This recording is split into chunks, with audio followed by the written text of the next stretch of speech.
বন্ধুগণ, দেখে কি মনে হচ্ছে এটি কোনো পুকুর খনন করা হচ্ছে? এখানে আসলে কোনো পুকুর খনন করা হচ্ছে না, এটি হচ্ছে জাদুকাটা নদী। জাদুকাটা নদীতে এই মুহূর্তে পানি কম, কারণ হেমন্তের সিজন। বর্ষায় এটি প্রবল স্রোতে সবাইকে জানিয়ে দেয় যে এটি একটি হাওর অঞ্চল। আর হেমন্তে খুবই শান্তশিষ্টভাবে সে আপনাকে অনেক ধরনের খনিজ পদার্থে বা খনিজ সম্পদে আপনাকে সে বড়িয়ে দেবে। যেমন এই যে বালু, এই বালুগুলা দেশের সবচেয়ে সুন্দর এবং চিকন বালু। এই বালুগুলা দেশের প্রায় প্রত্যেকটা অঞ্চলে এখান থেকে বালু সরবরাহ করা হয় এবং অতি অল্প দামে।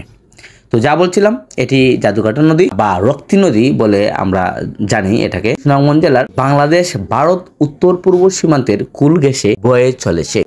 রেণুকা হচ্ছে জাদুকাটা নদীর আদি নাম। জনশ্রুতি আছে, নদীর তীরবর্তী কোনো এক গায়ের বধূ তার শিশুপুত্র জাদুকে কুলে নিয়ে এই নদীর মাছ কাটছিলেন। এক পর্যায়ে অন্যমনস্ক হয়ে মাছের জায়গায় তার কুলের শিশুকে কেটে ফেলেন। পরবর্তীতে সেই প্রচলিত কাহিনী থেকেই নদীটির নাম হয় জাদুকাটা নদী। মেঘালয়ের খাসিয়া পাহাড় হতে বয়ে চলে জাদুকাটা নদীটি প্রায় 20 মাইল পর্যন্ত গিয়ে রক্তি নামে সুরমা নদীতে এসে মিলিত হয়েছে।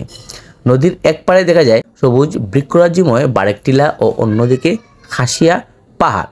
জাদুকাটা নদীতে বয়ে চলা স্বচ্ছ পানির দ্বারা নীল আকাশ আর সবুজ পাহাড় একসাথে মিলেমিশে অপূর্ব এক ক্যানভাসের সৃষ্টি করেছে, যেখানে প্রকৃতি তার আপন মহিমায় সযত্নে সাজিয়ে রেখেছে নদীর প্রতিটি অংশ। এর পাশাপাশি জাদুকাটা নদীতে চোখে পড়ে স্থানীয় শ্রমিকদের কর্মতৎপরতা।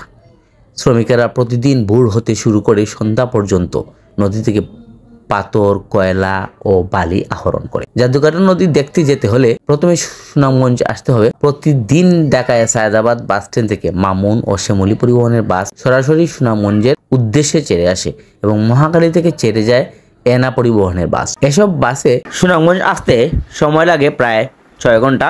ভাড়া পড়বে 820 থেকে 850 টাকার মতো। উল্লেখ্য যে এসি নন এসি দুটি সার্ভিসই আপনি পাবেন। তারপর সুনামগঞ্জ বাস স্ট্যান্ড থেকে সিএনজি কিংবা মোটরসাইকেলে ভাড়া করে চলে যান লাউড়ের গড় হয়ে জাদুকাটা নদী দেখতে পারেন। মোটরসাইকেলে ভাড়া নেবে 200 থেকে 250 টাকার মতো। এক মোটরসাইকেলে 2 জন উঠা যাবে। জাদুকাটা নদীর সবচেয়ে সুন্দর দৃশ্য দেখতে বারিকা টিলায় উঠে পড়ুন, যা দেখবেন আপনার চোখ জুড়িয়ে যাবে। তবে সবচেয়ে ভালো হয় টাঙ্গুয়ার হাওর থেকে টেকেরঘাট গিয়ে সেখানে নীলাদ্রি লেক দেখে শিমুল বাগান ও জাদুকাটা নদী দেখে সুনামগঞ্জে ফিরে আসে। এতে যেমন খরচ সাশ্রয় হবে, তেমনি অল্প সময়ে একসাথে ভ্রমণ করে ফেলতে পারবেন পছন্দের জায়গাগুলো। টাঙ্গুয়ার হাওর, নীলাদ্রি লেক, শিমুল বাগান ও জাদুকাটা নদী ভ্রমণের ট্যুর প্ল্যান করতে অবশ্যই একটা নির্দিষ্ট সময় আপনাকে করতে হবে। যেমন বর্ষাকালে যদি করে থাকেন তাহলে এই 4টি একসাথে আপনি করে ফেলতে পারবেন। প্রথমে টাঙ্গুয়ার হাওর দেখে ফেললেন, তারপর নীলাদ্রি লেক, বারিকা টিলা, জাদুকাটা নদী হয়ে আপনি সুনামগঞ্জে চলে আসতে পারবেন।